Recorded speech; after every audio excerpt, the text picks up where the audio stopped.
So, just sitting here thinking, like, what ifs? Like, what are the ifs? Like,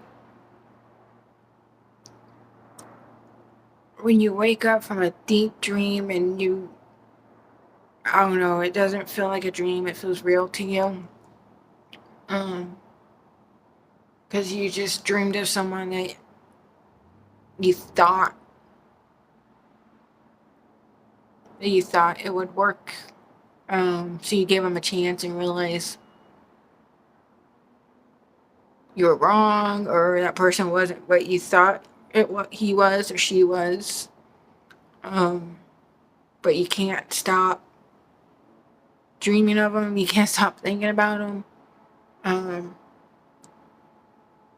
I don't know. Has anyone else thought about what ifs? All the what ifs. You never know.